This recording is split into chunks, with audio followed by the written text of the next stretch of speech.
The story begins with a silence so heavy it feels intentional.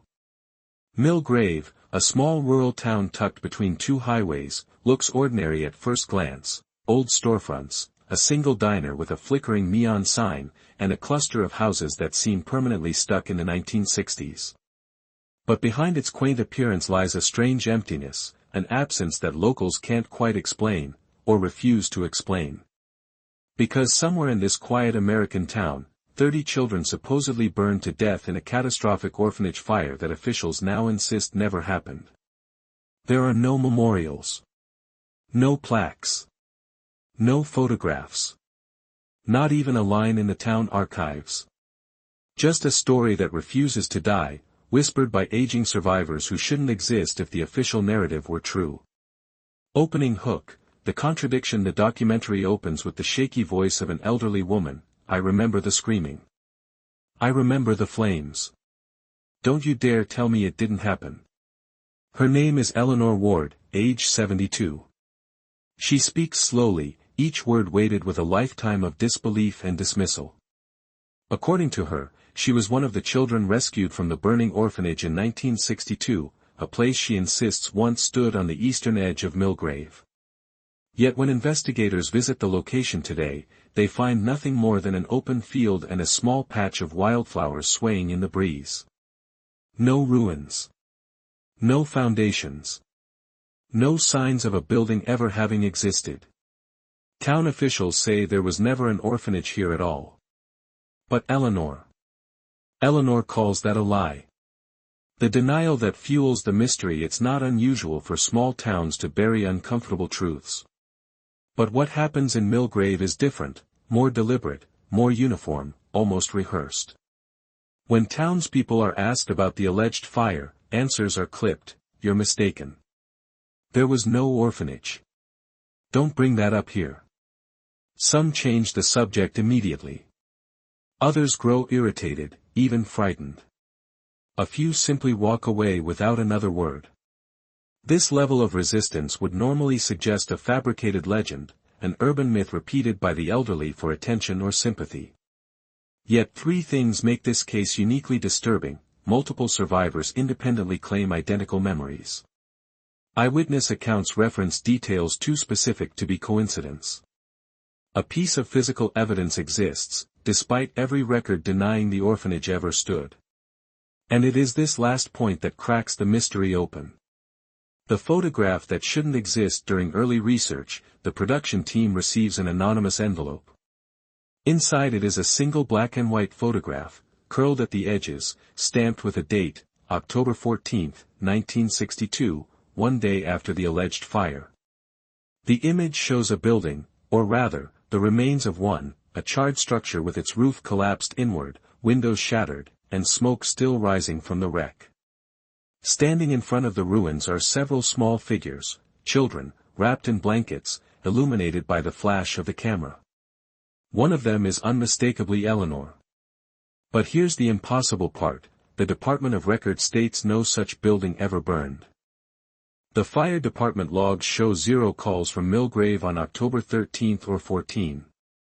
The county newspaper from that week contains no reports of casualties, no obituaries, no mention of any disaster. And yet, the photograph exists. Its authenticity is verified by 2 independent analysts. The film stock matches the early 1960s. The aging process is natural. Nothing appears digitally altered or reconstructed. But the bigger question remains: if the fire was real, why are there no official records of it? And if the fire never happened, how does a verified photograph of its aftermath exist? The contradiction becomes the beating heart of the documentary, a mystery suspended between truth and erasure. Eleanor's warning at the end of the section. Eleanor's interview takes a darker turn. Her eyes drift toward the window, as if expecting someone, or something, outside. They made everyone forget, she whispers. Not just the town, the parents, the priests, the officials. Anyone who asked questions back then is gone now. When the interviewer asks who she believes orchestrated the forgetting, Eleanor doesn't hesitate. The people who built the orphanage, she says. The same people who burned it down. Cut to black. A single line appears on screen, 30 children erased from history, and only 3 remember. Mill Grave, at first glance, is the kind of place travel brochures ignore, not out of malice, but because there is nothing here to sell. No famous landmarks. No celebrated festivals. Just a handful of streets, a decaying courthouse, and a population that has been shrinking for decades. But as we begin to peel back the surface of this town, an unsettling pattern emerges. It isn't what Mill Grave has that draws suspicion. It's what Mill Grave seems determined to hide. A town that speaks in half-sentences. When the documentary team arrives, they expect resistance, but not this kind. In the diner, the moment the word orphanage is mentioned, forks stop mid-air. Someone coughs loudly to interrupt. A waitress quietly turns the open sign to closed, though the lunchtime crowd has barely begun to settle. No one looks directly at the camera, their eyes shift to the floor or the window, anywhere except the interviewers' faces. There was no orphanage here, an old man mutters. But he says it too quickly, too firmly, the way a rehearsed lie sounds after being repeated for 60 years. Another woman, perhaps in her late 60s, grips her coffee cup so tightly her knuckles whiten. You people come here every decade, she hisses, digging for ghosts. Why don't you let the dead stay dead? It's an odd response, especially from a town that claims no one died. The Archive with Missing Years researchers visit the Mill Grave Archive building, a squat beige structure behind the courthouse. Inside, dust hangs in the air like suspended time. The clerk on duty is polite but tense, constantly checking over his shoulder as if expecting someone to walk in unannounced. They request town records from 1955 to 1965. After a long pause, the clerk returns with an apologetic smile. Strange thing, he says. Those boxes were misplaced years ago. Most of the 60s are missing. Missing. An entire decade of census logs, school registries, property ownership filings, and municipal reports, gone. When asked if anything else is missing, he nods toward a nearly empty shelf. Every church record before 1970, he adds. No baptism, no adoption papers, nothing. This isn't natural decay. This is erasure, precise, selective, deliberate. Local historians whisper quietly. Retired historian Alan Greeley agrees to meet off-camera. He insists on a private booth in a dimly lit bar. His hands tremble slightly as he speaks. You're not the first ones to investigate the orphanage, he says. But every time someone gets close, something stops them. He describes researchers who abandoned their work, citing lack of evidence or community pressure. One historian who published a preliminary report in the 1980s reportedly received anonymous phone calls, urging him to retract his statements. He moved away within a year, Greeley whispers. Never spoke about Mill Grave again.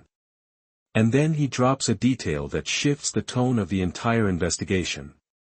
The field that should not exist north of town lies a wide, unremarkable patch of land covered in knee-high grass. Locals call it Hollow Field, claiming it has always been empty. But aerial photographs from the 1940s tell a different story. A rectangular outline, faint, but unmistakable, marks the presence of a large building. A building the town now refuses to acknowledge. The documentary crew visits the site. At first, it appears peaceful, the soft swaying of grass, the distant hum of insects. But as the camera pans across the field, a strange pattern emerges, patches of darker soil, circular depressions as if something once stood here and sank slowly into the earth. A geologist accompanying the team takes several soil samples. His face darkens when he receives the lab results. This field was exposed to extreme heat, he announces. Not a brush fire. Something structural burned here. He lays out small vials of ash-colored sediment. Some contain microscopic traces of carbonized building material. Others show fragments of calcined bone burned at temperatures exceeding 800 degrees Celsius. The year indicated by radiocarbon dating, 1960 to 1965. Exactly the window of the alleged orphanage fire. But according to the town, no such fire ever occurred. No building ever stood here. And certainly no children ever died. Residents who remember. Until they don't. Not all locals deny everything, not at first. An elderly farmer, Mr. Lawson, recalls smoke on the horizon one October evening when he was a boy. But when asked what year it was, he grows pale. I don't remember exactly, he stammers. Then suddenly, actually, no. I must be confusing it with another town. His voice falters with fear, not confusion. Another woman remembers hearing church bells and shouting, but mid-sentence, she stops, blinking as if awakening from a dream. I don't want to talk about this, she whispers, backing away. It's as though the town shares a collective trauma, or a collective instruction to stay silent. The chilling detail that closes the section before the team leaves the field, the geologist kneels beside a mound of disturbed earth. He brushes away soil until something pale and brittle emerges. A fragment of bone. Child-sized. More tests confirm it, burned human remains, dating to the exact era the town insists nothing happened. As the camera zooms in on the fragment, the narrator speaks, if there was no orphanage. If there was no fire. Then whose bones are buried beneath Millgrave? Cut to black. Soft static fades in, hinting that Section 3 will dive into the voices of the supposed survivors, the only people willing to challenge the town's silence. They say memory is fragile, but the memories carried by the 3 surviving children of Millgrave's forgotten orphanage feel anything but. Their recollections are sharp, vivid, and terrifyingly aligned, as if the night of the fire carved itself into their bones. And yet, each survivor carries their own burden of silence, shaped by years of being dismissed, ignored, or told their childhood never existed. The first survivor we meet is Eleanor Ward, now 72 years old, living alone in a small apartment overlooking the outskirts of town. Her living room shelves are empty except for a single wooden box. Inside it, she keeps objects she claims were rescued from the fire, a melted toy car, a crumpled metal spoon, and a tiny leather shoe charred on one side. She touches them gently as she speaks, her voice trembling not from age but from the weight of what she remembers. Eleanor describes the orphanage not as a place of safety, but as a place that felt unfinished, like a building where the walls were never meant to hold comfort. She recalls narrow hallways that echoed long after footsteps stopped, doors that locked from the outside, and bedtime prayers that were less about faith and more about control. The children slept in rows, 30 beds lined against the walls like silent witnesses to the horrors that lived behind them. But even in the cruelty, she remembers laughter, fleeting moments shared with the other children before the heaviness of the place swallowed them again. She remembers chasing Samuel around the courtyard, helping Ruth braid her hair, sneaking crumbs of stale bread to a younger boy named Thomas who always seemed hungry no matter how much he ate. These memories soften her eyes, but the softness never lasts long. When she speaks about the caretakers, her hands stiffen. She describes Sister Marjorie as a woman with a voice calm enough to soothe but eyes sharp enough to terrify. Eleanor recalls being slapped across the face for humming after lights out. She remembers children being dragged away for discipline, returning with bruises they were warned never to explain. And yet, despite years of trauma therapy, Eleanor insists she knows what was real. We lived there, she whispers. All 30 of us. And someone wanted all 30 gone. The second survivor, Samuel Clark, age 68, lives hours away from Millgrave, in a quiet nursing home. He rarely speaks to anyone, except when the orphanage is mentioned. The transformation is immediate, his eyes sharpen, his posture straightens, and the years fall away. The memories surge through him like reopened wounds. Samuel's experience mirrors Eleanor's almost perfectly.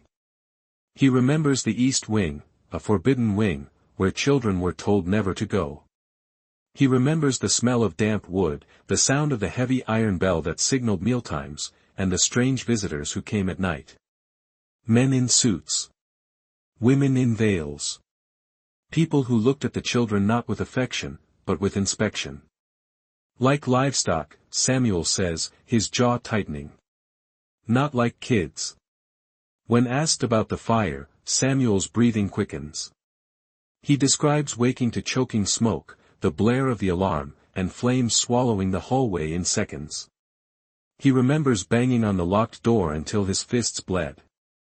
He remembers someone unlocking it, a silhouette he could never identify, and being shoved out into the cold night air. But here, their stories begin to diverge slightly. Eleanor remembers Ruth screaming behind her. Samuel remembers Ruth crawling through a window. Both believe she survived that night. Yet Ruth is the survivor who vanished decades later, leaving behind nothing except rumors, her diaries, and a warning scribbled in one of her letters: "If they find me, they will finish what they started." Ruth is the ghost survivor, the one whose absence haunts every moment of this investigation. Her disappearance in 1975 remains unsolved. Some say she ran away. Some whisper she was taken. Others insist she simply refused to forget, and the wrong people noticed. But everyone agrees on one thing: Ruth was determined to expose the truth behind the orphanage fire. The documentary team uncovers fragments of her childhood through Samuel and Eleanor's memories. Ruth was small, soft-spoken, but wise beyond her years. She asked questions the caretakers didn't like. She watched everything. She had a notebook she kept hidden beneath the floorboards, a notebook she once showed to Eleanor. It contained sketches of the orphanage layout, notes about the behavior of the staff, and drawings of a shadowy figure she claimed watched the children from the tree-line at night. The third survivor, the one we never meet, is Ruth herself, through her writings. Pages from her missing notebook, obtained from a distant relative, reveal chilling details. She believed the orphanage wasn't merely a home, but part of a larger system. She wrote about secret visitors, midnight inspections, and the forbidden room with no number. Her words suggest she had stumbled onto something dangerous, something worth erasing an entire building and 30 children for. As the camera shifts between interviews and still shots of Ruth's handwriting, a creeping realization settles in: these survivors were children who grew up fearing the night not because of monsters in their imagination, but because of real people lurking in dark corridors, holding keys to doors that never should have been locked. The final part of this section dives deeper into a strange contradiction in their stories, a contradiction that seems impossible, yet too consistent to ignore. When asked to name all 30 children, both Eleanor and Samuel list almost identical names, except one. A boy they both remember differently. Eleanor says his name was Peter. Samuel insists his name was Joseph. Both describe the same face, the same haircut, the same nervous smile. Both claim he slept in bed 14. But somehow, they cannot agree on his identity. This discrepancy becomes the section's haunting twist. How can two survivors remember every detail except the identity of a single child? Why would one name be altered, or erased entirely, from their minds? The narrator poses the question that hangs like smoke over the memory of the fire: if someone wanted to erase an event, would they start by erasing the children who lived it? Or by erasing the ones who weren't meant to survive? The screen fades out on a sketch from Ruth's notebook, a drawing of bed 14, circled over and over again, as if she knew this child held a truth the others were never meant to uncover. Night has a way of distorting memories, stretching moments, sharpening sounds, turning shadows into threats. But for the survivors of Milgrave's forgotten orphanage, the night of the fire remains painfully vivid, as if their minds refuse to let it blur. Every detail of that night is etched into them: the smell of burning varnish, the way the wind screamed through broken windows, the sound of children crying in hallways that should never have been locked. Eleanor says the fire began long before anyone realized it. Not in flames, but in silence. She remembers waking up because the orphanage felt wrong, too still, too quiet. The usual creaks of the old pipes were gone. The patrolling footsteps of the night caretaker were absent. Even the wind outside seemed to be holding its breath. She wondered if everyone else felt it too, that strange, heavy pause, the kind that happens right before something breaks. Samuel describes the same stillness. His dormitory window faced the east wing, and he remembers seeing a faint orange flicker behind the curtains, so dim he almost dismissed it as lantern light. But then came the smell, thick, acrid, unmistakable. Smoke. Not the kind from fireplaces, but the kind that clings to skin and burns the throat. He sat upright in bed. Someone down the row whispered, "Do you smell that?"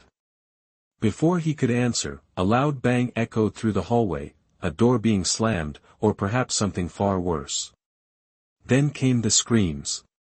Children scrambled out of bed, some too terrified to move, others frozen in confusion. The alarm bells did not ring, which meant two things: either the fire was spreading faster than the system could register, or someone had disabled the alarms before the flames began. Samuel insists on the latter. He remembers Sister Marjorie checking the bell panel earlier that afternoon, muttering under her breath. He didn't understand it at the time, but now, after years of reflection, he is certain, she was disabling something. The fire erupted violently, swallowing the east wing first, the same forbidden wing they were never allowed to enter. Eleanor remembers the flames racing along the ceiling as though guided by something unseen, jumping from beam to beam with unnatural speed. The heat became unbearable. Paint blistered. Floorboards groaned under the weight of collapsing rafters. The air thickened until every breath felt like inhaling knives. Children cried for help, pounding on the locked doors. Eleanor says the locks were always turned from the outside at night, preventing them from leaving their rooms. They were prisoners in a place meant to shelter them. She remembers slamming her fist against the wood until her knuckles bled, calling out for anyone, to open the door. But no caretakers came. Instead, through the narrow glass window of her dormitory door, she saw something strange. Someone, a figure standing in the hallway, silhouetted by firelight. Not panicked. Not rushing to save the children. Just standing, watching. Eleanor cannot describe the figure clearly. The flames distorted them, stretched their outline, cast shadows across their face. But she remembers the stillness. The calmness. As if the person wasn't shocked by the fire at all, as if they expected it. The heat intensified. Samuel and Eleanor described the same horrifying detail, children pressing their faces against the cracks beneath the door to breathe, because the upper air had turned to smoke. Some fainted. Some cried until their voices broke. The world became a blur of flame and desperation. Then, suddenly, the lock clicked. Someone opened the door. Samuel doesn't remember who it was. He only recalls being pushed out into the corridor by a strong hand. Eleanor says she saw no one, but she felt the same force guiding her. The hallway was chaos. Flames roared overhead, pieces of ceiling crashed down, and children ran in every direction, some toward the exit, others toward rooms where their friends were still trapped. Eleanor tried to reach Ruth, who she knew was in the west dormitory, but a beam collapsed between them. She remembers Ruth's voice faintly, screaming something she couldn't understand. When she tried to cross, the heat forced her back. Samuel described seeing children disappear into the smoke, their silhouettes swallowed whole. The stairwell trembled under the weight of running feet. Someone fell. Someone else climbed over them. The air was filled with ash, glowing embers, and the horrifying realization that not everyone would make it out. Outside, the night was cold, jarringly cold, a violent contrast to the inferno behind them. The surviving children stumbled into the mud, coughing, crying, grabbing each other in terror. But the fire kept growing. Flames shot through windows, forming pillars of light that lit up the entire clearing. And then came the moment that chills every survivor when they retell it. They saw him. The man in the tree lean. A tall figure standing at the edge of the woods, just beyond the reach of the firelight. His face hidden in shadow. His coat long, unmoving, despite the wind. Eleanor says his posture was rigid, like someone overseeing a task. Samuel remembers him tilting his head slightly, as if counting the children who escaped. No one knows who he was. No one remembers him entering the orphanage. Yet he stood there, watching the building burn as if he had lit the match himself. Minutes passed before the townspeople arrived, far too few of them, far too late. Buckets of water were thrown, but the fire had already consumed most of the structure. No fire trucks came. No emergency alarms were triggered. It was as though the entire disaster existed outside the knowledge of the town. And then something stranger happened. When Samuel tried to tell the townspeople that children were still inside, they reacted with disbelief, not alarm, not urgency, disbelief. As if he were describing a nightmare instead of a real event. One man shouted, "There's no orphanage here." "What are you talking about?" Another grabbed Samuel's shoulders, shaking him, insisting he must be confused.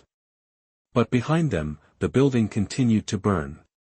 The survivors were gathered together in the field, wrapped in blankets they did not remember being given, surrounded by adults who refused to acknowledge the flames rising behind them. Eleanor remembers looking back one last time, seeing a small hand pressed against a window of the collapsing structure, a child who never made it out. Nobody else saw it. Or maybe, nobody wanted to. The section ends with the most haunting detail of all. Days later, when the survivors tried to return to the site, the building was gone. Not burned down, gone. The land was leveled, smoothed over, as if nothing had ever stood there. And when they asked the town what happened to the orphanage, the reply was chillingly consistent. What orphanage? There was never one here. But the survivors know what they lived through. They know what they saw. And most terrifying of all, they know someone else was there that night, watching them escape. The screen fades slowly to black as the narrator asks the question that will guide the next chapter: if the fire was real, why did the town choose to forget? From the moment investigators begin tracing the supposed history of the Millgrave orphanage, an eerie pattern becomes impossible to ignore. Every document that should exist, simply doesn't. It's as if the building, the children, the staff, even the land itself were quietly peeled away from the town's identity, leaving behind only the memories of three people, memories everyone else calls false. The first official stop is the county records office. The team arrives armed with dates, names, and the photograph retrieved earlier, the one proving the building once stood. But when they request institutional logs, adoption registers, and property deeds, the clerk behind the counter gives a strange smile, as though he's answered this question too many times before. "Nothing like that exists in our system," he says. But his eyes betray discomfort, flicking nervously toward a locked filing room in the back. When pressed, he repeats the same line. There were no orphanages registered in Millgrave. Ever. The word ever hangs in the air, heavy and suspicious. Yet the county census from the late 1950s mentions a juvenile residence in Millgrave, a note discovered not in the archives, but in an old newspaper obituary referencing a boy from the Orchard home. That phrase alone opens an entirely new layer of doubt. If the orphanage was called Orchard Home, why do surviving children remember a different name? And why does no formal document acknowledge either title? A deeper dive reveals something more troubling. Entire census pages for Millgrave between 1959 and 1964 have been removed. Not misplaced. Removed. As if someone surgically cut them out of the official record. State archives confirm the same gaps. Public libraries show missing microfilm reels from those years. School registries skip over a generation. Church baptism logs end abruptly in 1961 and resume in 1968, with no explanation. It is not a clerical error. It is an erasure. The investigation expands to surrounding counties, searching for any record of children placed in Millgrave. But again, nothing surfaces. No intake lists. No staff payrolls. No maintenance logs. It's as though the orphanage operated without paperwork, an impossibility under legal standards of the time. Then comes the first breakthrough. Inside the archives of a nearby parish, a retired priest provides a dusty ledger. Most pages are blank, but a few contain financial notes. One of them references an entry labeled, Room 31 Repairs. The problem: the survivors consistently described only 30 rooms in the building. Their memories, drawings, and accounts all agree. So where did Room 31 come from? If there was a hidden room, one undocumented, unseen, unnumbered, what purpose did it serve? Why keep it off the official plans? What happened inside it that justified its concealment? Further inconsistencies begin piling up. An old insurance catalog from the early 1960s mentions a pending claim filed by a religious institution in Millgrave for structural damage, but the page ends abruptly. The following page is torn out, leaving only a faint imprint, the ghost of an entry that once existed. Investigators photographed the torn edge. The texture suggests it wasn't removed decades ago, it was removed recently. Someone is still protecting this secret. The documentary shifts to an FOIA request filed by the production team. Weeks later, a single sealed envelope arrives. Inside is a heavily redacted document, black ink covering nearly every sentence except 3 words, loss of property. This phrase, in the context of an orphanage, feels chilling. Property? Children? Evidence? What exactly was considered lost? The survivors' names are nowhere in these documents. Not a single record shows they ever lived in the county. No birth certificates. No school records. No medical histories. Eleanor, Samuel, and Ruth appear only after the 1970s, as though they materialized out of thin air when they turned 18. To erase children from existence would require coordination between state offices, church institutions, and local authorities. But why would anyone go to such lengths? The next clue emerges in a crumbling courthouse basement, where old zoning documents are stored. The team discovers a faded blueprint labeled, Proposed Juvenile Housing Unit, Millgrave District. The plans include 30 beds, 2 dorm wings, a chapel, and administrative offices. But the name listed at the top is, Hale Residence Program, referencing Superintendent Hale, the same man survivors claim oversaw the orphanage. Yet official records maintain Superintendent Hale never worked with children, never directed an institution, never lived in Millgrave. The blueprint says otherwise. A margin note written in pencil reads, Basement Expansion Approved. But when the crew compares these notes with the aerial photographs and the foundation remnants found in Section 2, the dimensions don't match. The basement was larger, significantly larger, than the blueprint shows. Larger by 1 whole room. Room 31. The staff registry, if it ever existed, is gone.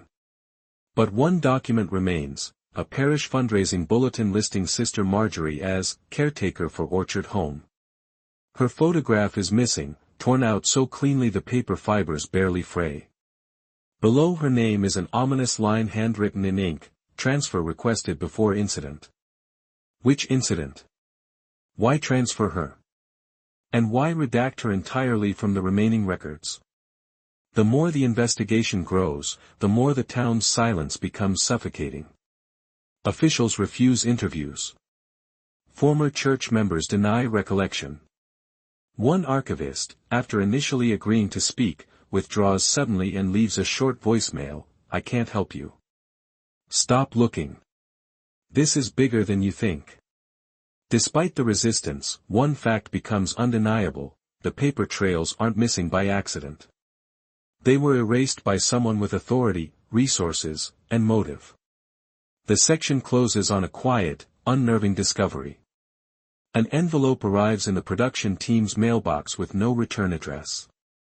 Inside is a brittle, yellowed page from a ledger. Faint outlines suggest it once held children's names. Only one line remains readable, the last name on the list, Child 30, are Hale Hale. The same surname as the superintendent who never existed in any official record. And yet here it is, a name tying a missing child to the very man who oversaw the building the town insists never stood. The narrator's voice softens, heavy with implication. If the records were erased, perhaps it wasn't to hide a tragedy. Perhaps it was to hide the truth about the people who ran the orphanage, and the children who were never meant to be found. The deeper investigators dig into Milgrave's forgotten past, the more the physical world begins to betray the town's carefully crafted silence. If documents can be erased, memories suppressed, and names removed, the land itself becomes the last truth-teller. And the land refuses to lie. The abandoned field at the town's edge, once dismissed as empty and untouched, now stands revealed as a burial ground for secrets the town hoped would never surface. What begins as a simple excavation quickly becomes a descent into a hidden chapter the survivors spoke about only in hushed tones, the forbidden wing, the place children feared, the place adults pretended did not exist. The investigative team returns to Hollow Field with ground-penetrating radar. The scans reveal rectangular edges beneath the soil, the ghost outlines of a building long destroyed. As the team follows the grid lines, a disturbed patch of earth catches their attention. Beneath just a few inches of soil, concrete peeks through. Not old farm debris. Not natural stone. This is a foundation. A foundation of a building the town swears was never here. The excavation exposes a section of charred brick, blackened with soot. Further digging uncovers the corner of a stairwell leading downward, a basement. Survivors never mentioned a basement. They were never allowed to go beneath the orphanage. Yet here it is, a concealed chamber hidden beneath the structure, protected by decades of dirt and denial. Descending into the basement feels like entering a tomb. The air is stale, trapped for over half a century. The concrete walls are cracked, covered in scorch marks. Rusted pipes snake across the ceiling, dripping condensation onto the floor. And in the corner, half-collapsed under debris, lies a door barely hanging on its hinges. The metal plate above it is warped but still legible, Room 31. The room that should not exist. The room not on the blueprints. The room the survivors somehow sensed but never saw. Inside, the floor crunches under fragments of melted toys, singed fabric, and children's belongings fused together by heat. A tiny hairbrush. A scorched cloth doll missing its eyes.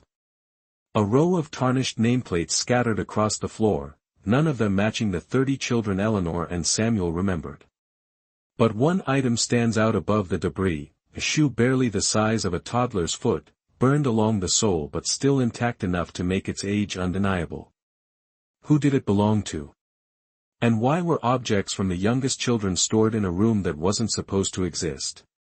Eleanor, when shown photographs, breaks into tears. "We weren't allowed near that room," she whispers. "They said it was storage." But children never stored anything down there. Samuel reacts differently. He stares at one photograph for a long time, the picture of a rusted metal plate reading Orchard Home. He shakes his head. That wasn't the name on the sign outside. That wasn't the name they told us. So why does a nameplate with a different orphanage name exist at the foundation site? Two things become clear: the institution may have operated under multiple identities. And Room 31 was central to whatever secret it was hiding. As investigators sift through the rubble, they find something unexpected wedged between two collapsed beams, a tarnished silver locket. The chain is broken, but the clasp still works. Inside, beneath a layer of soot, rests the faded photograph of a little girl. Her eyes are bright, her smile unmistakable. It's Ruth. But not 8-year-old Ruth, the age she would have been during the fire. This photograph shows her older. 10 years older. The picture is dated 1972, a full decade after the night she supposedly died. The discovery shakes the investigation to its core. If Ruth lived long enough to be photographed as a young woman, where was she during those years? And what happened between that moment and her disappearance in 1975?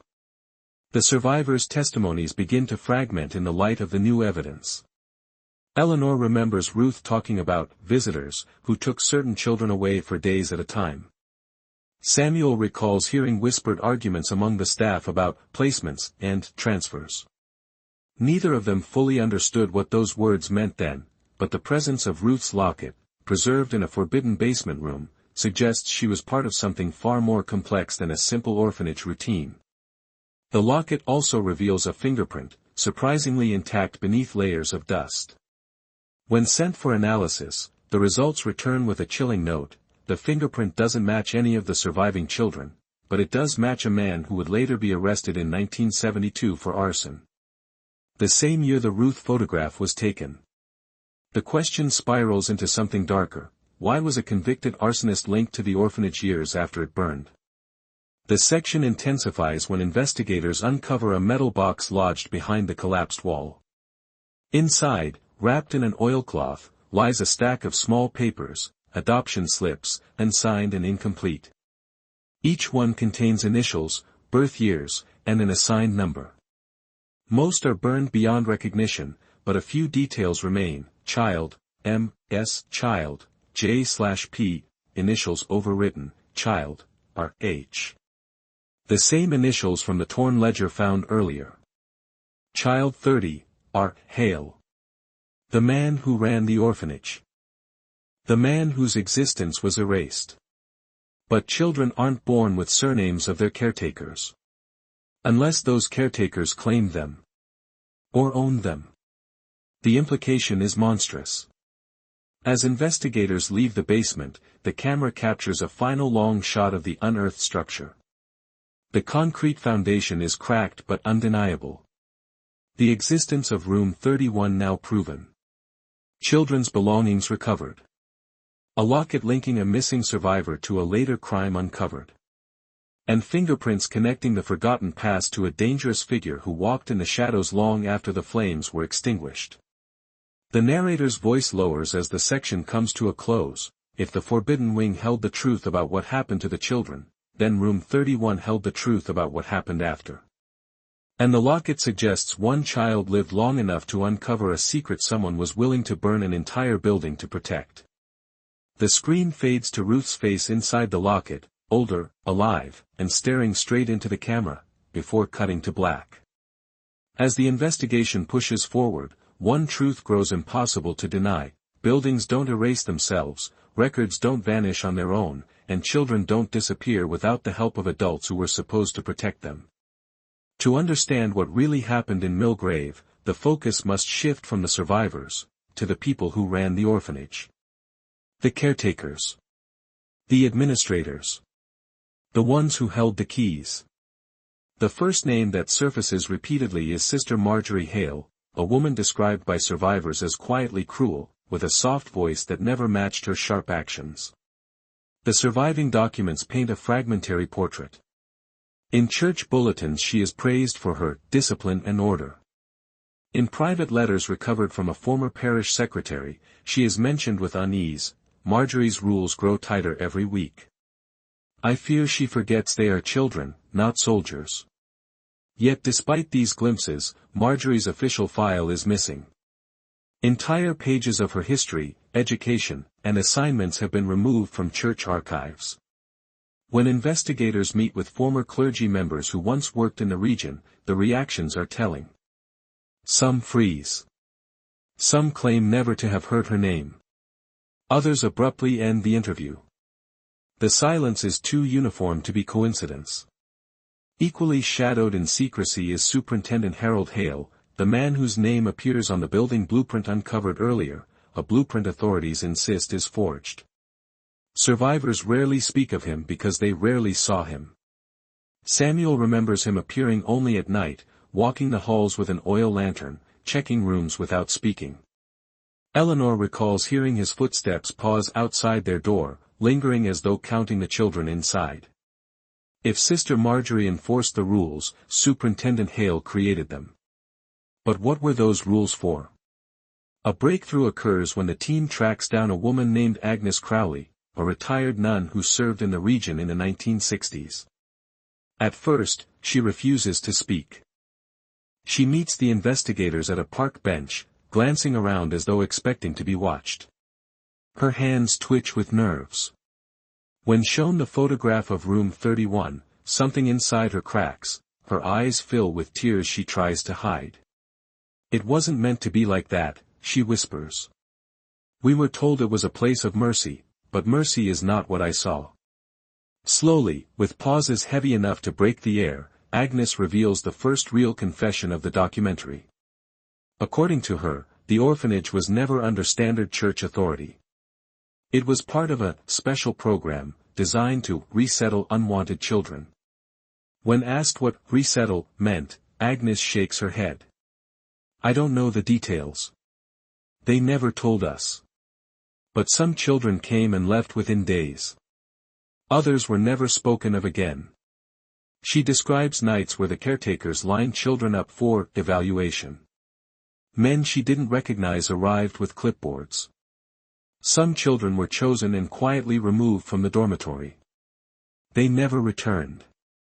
Agnes insisted on speaking to her superiors at the time, asking why these children were being moved so suddenly. The response was cold: "You do not question God's plan." But Agnes did question it. And that is when her transfer was abruptly ordered. Her voice breaks when she recalls the night she was told to forget the orchard home children. She wasn't merely transferred. She was silenced. The interview ends when Agnes abruptly stands and leaves, declining further contact. The investigators then turn their focus to the third key figure, Father Bran, a priest whose sermons in the months before the fire carried disturbing undertones about purity, cleansing, and starting anew. Parish notes reveal that Father Bran held private meetings with Superintendent Hale late at night. Witnesses recall hearing arguments, doors slamming, and in one case, someone shouting the words, "This will not end well." Father Bran vanished from Millgrave shortly after the fire, or the supposed fire, and his new assignment was conveniently overseas. No forwarding address. No follow-up records. Another ghost in the trail.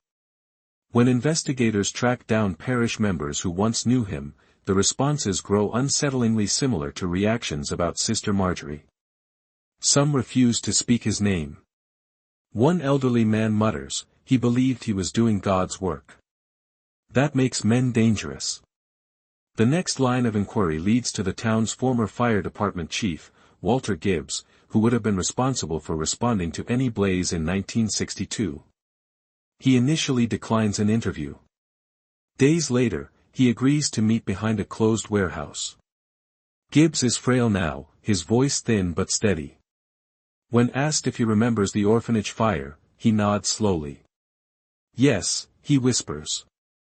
"I remember everything. That's the problem." His story is chilling. According to Gibbs, his crew received a call that night, a brief, frantic message: "They're burning. The children. Help." But before they could respond, a second call came from the county office ordering them to stand down. The fire was a controlled burn. No lives were at risk. They were explicitly instructed not to intervene. Gibbs disobeyed the order.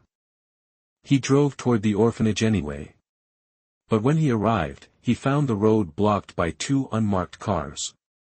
Four men stood in front of them, wearing dark coats. One stepped forward and told him, in no uncertain terms, that turning around was, in his best interest. Gibbs obeyed. He was 22 years old, newly appointed, and terrified. His voice quivers now when he admits, "I should have pushed through. I should have tried. But they weren't bluffing. They knew everything about me, my family, my home, where I slept. I don't know who they were, but they had power. Real power." He pauses, wiping his eyes.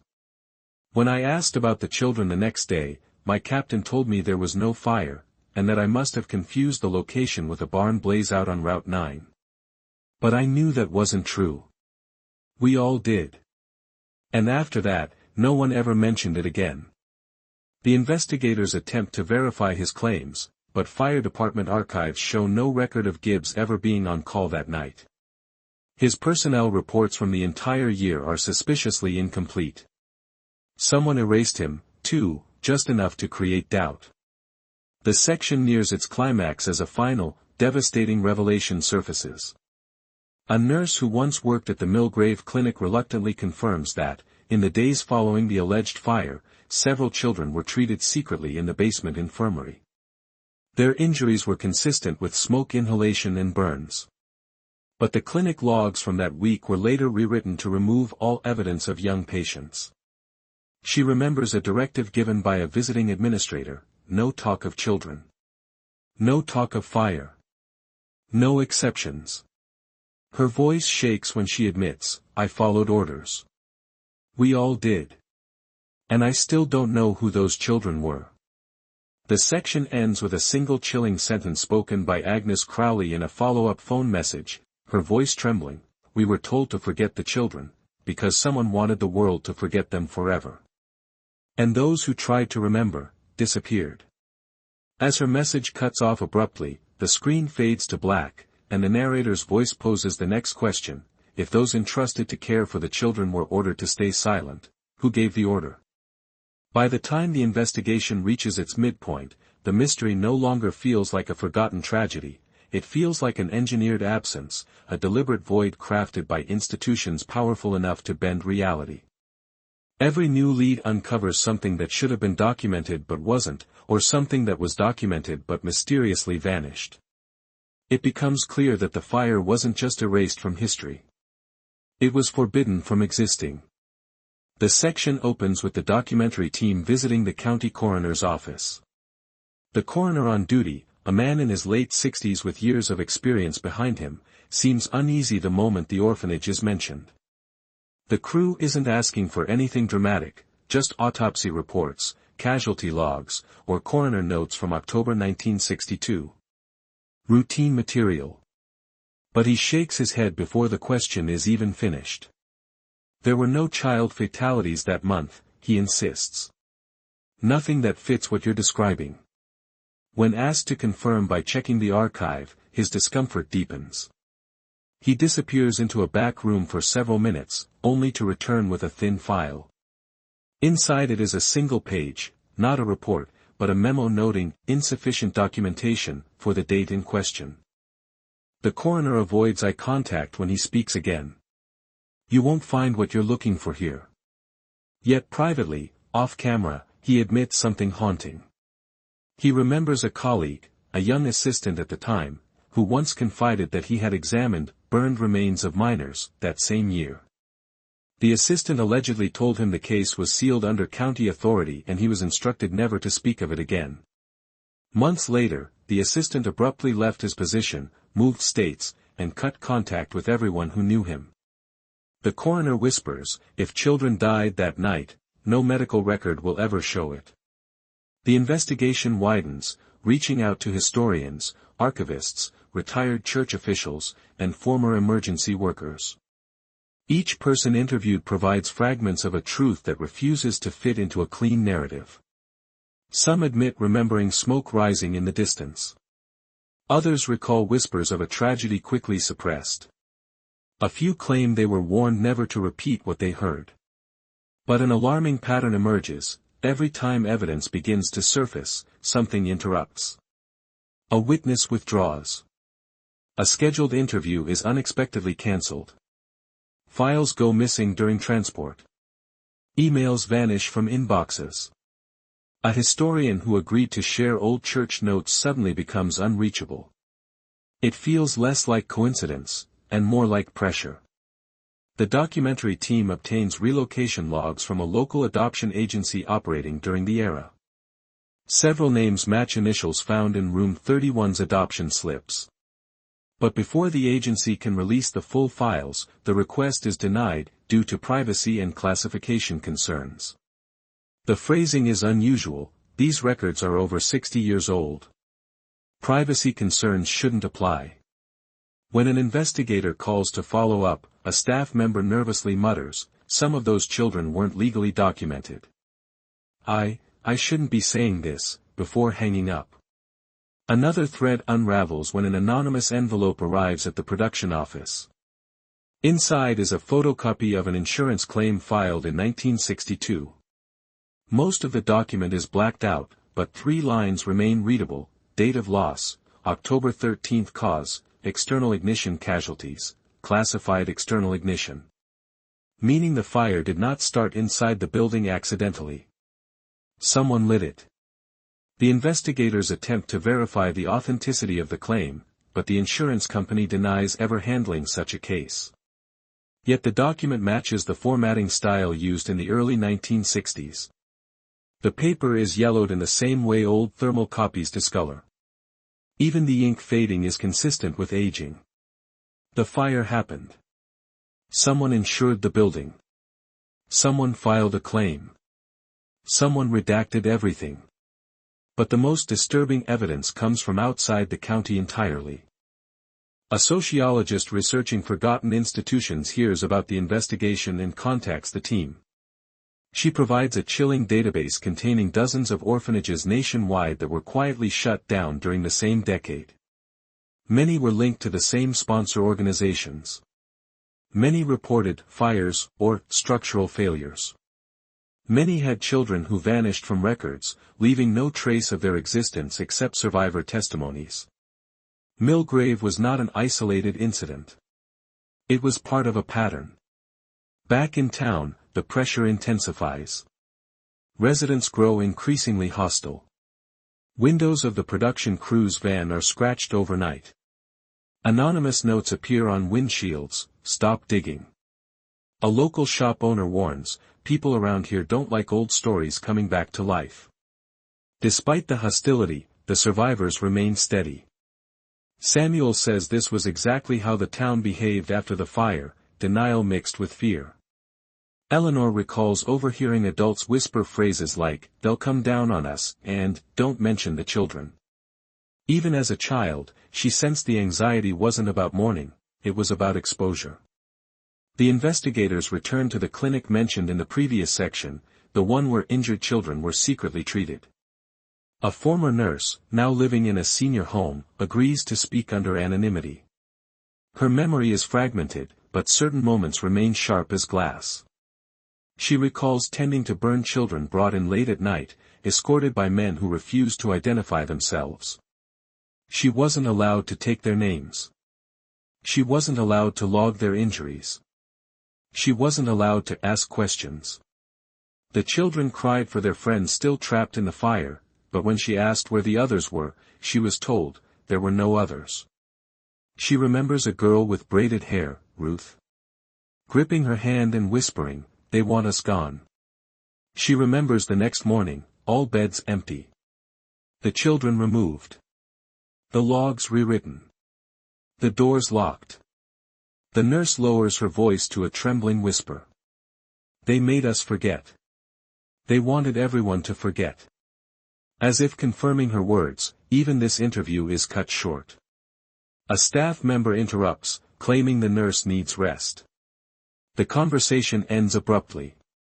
By now, the documentary's tone has shifted from investigation to psychological horror. Evidence doesn't just disappear, it resists resurfacing. People don't just forget, they act as if they were trained not to remember. Institutions don't just deny, they actively rewrite. The climax of the section arrives when the team obtains a final suppressed document via an unknown email address. It is a county audit from 1963, referencing a terminated facility in Millgrave. The first lines are legible: "Following the incident, all materials will be sealed. All references to minors will be removed. No public acknowledgement permitted." But the most chilling detail lies in the signature at the bottom, a name investigators have never encountered before: Assistant Director, Special Programs Division. Not a local official. Not a church representative. A federal position. The scope widens yet again. This wasn't just a local cover-up. It wasn't a mistake. It wasn't an oversight. It was policy. The section ends with the narrator's haunting question: if so many people were forced to forget the fire, the building, the children, then who decided remembering was a threat? As the final shot fades, a single image appears, the partially redacted insurance claim, with the words, "external ignition," glowing faintly in the darkness. By this point in the investigation, nearly every thread in the story seems to circle back to two mysteries: the identity of the missing children, and the shadowed man seen watching the orphanage burn. Survivors describe him as silent, motionless, and disturbingly calm while flames devoured the building. For decades, no one knew who he was or why he was there. But once Ruth's older photograph was discovered in the buried locket, a new trail emerged, one that led straight into the darkest chapter of the orphanage's hidden past. The section opens with investigators studying the locket more closely. Beneath layers of soot are faint scratches, almost like initials. After enhancing the markings digitally, two letters appear, B. They match the initials of a man whose name surfaces unexpectedly during an old police archive search, Arthur Bell, arrested in 1972 for attempted arson in a nearby county. The arrest report contains a strange detail. Bell reportedly shouted during his capture, "I have to finish the job. I have to finish what the church started." The investigators track down Bell's old prison file, only to find that most of it has been redacted. The few available pages show he claimed to have prior connections to juvenile institutions, though no facilities are listed. But one fingerprint sample in Bell's file matches the fingerprint found on Ruth's locket. That single match connects him directly to the forgotten children of Mill Grave. Samuel, shown Bell's mugshot, reacts instantly. His eyes widen with recognition. "That's him," he whispers. "That's the man in the tree-line." Eleanor hesitates, studying the photograph quietly before nodding. "He watched us," she says. "I always thought he was waiting for someone, or making sure someone didn't escape." But if Bell was present the night of the fire, why did his arrest occur 10 years later? Why was he searching for the survivors in 1972, the same year Ruth took the photo inside the locket? To answer that, the investigators dive into a batch of newly uncovered letters written by Ruth herself. These letters, preserved by a distant relative who kept them hidden for decades, reveal her growing terror after leaving Mill Grave. She writes about a man who followed her from town to town. A man who stood near the edges of her workplace. A man she recognized from the tree-line the night the orphanage burned. In one letter, Ruth writes, "He said he was supposed to finish the fire. That it wasn't done. That the 30 were supposed to go. But I'm still here, and he knows." Another letter is even more chilling. "He asked how I escaped. I told him I don't remember. He said that's a lie." Ruth describes nightmares of trapped children, of doors locking from the outside, of the forbidden room in the basement. She claims Bell knew details only staff could have known, details children should never have learned. This raises a horrifying possibility: Bell may not have been an outsider. He may have been connected to the orphanage from the beginning. Investigators then revisit the adoption slips found in room 31. One slip lists child, the same number tied to the boy Eleanor and Samuel remembered differently, Peter or Joseph. The initials on the form appear overwritten, as if someone attempted to change them. Was child taken by Bell? Was he one of the missing children never found in the ashes? When shown sketches from Ruth's notebook, Samuel pauses at one drawing, a boy with uneven hair, drawn standing beside a tall figure in a coat. Ruth wrote beneath it, "He wasn't chosen. He was taken." This single line becomes the hinge of the entire section. If some children escaped the fire while others vanished before it, the town's denial suddenly makes sense. A fire wasn't the only tragedy that night. Children were being removed selectively, quietly, and systematically. And whoever orchestrated it had reason strong enough to erase an entire building and rewrite the entire town's memory. The investigators dig deeper into Bell's background. A concealed transcript surfaces from an interview conducted shortly after his 1972 arrest. In it, Bell speaks in confused, fragmented statements. He mentions the ones who got out and says, "They told me to watch the tree line. Make sure the right ones stayed inside." He ends the interview with a cryptic warning, "They'll burn it again if they have to. Fire cleans. Fire hides." The phrase, "fire hides," echoes the survivors' lingering fear, not just that the orphanage burned, but that the fire was designed to destroy specific evidence. Evidence of illegal adoptions, trafficking, unauthorized experiments. Whatever it was, Room 31 and the missing children were central to it. The climax of the section arrives when the investigators uncover Bell's final psychological evaluation before his transfer. In it, Bell writes a list of names, all crossed out except one, Ruth Hale. Hale. The same surname as Superintendent Hale. The same surname as child. This discovery unravels everything the investigators thought they knew. The possibility emerges that Ruth wasn't just another orphan, she may have been connected by blood to the very man who oversaw the institution. Was she his daughter? Was she targeted for that reason? Or was she protected?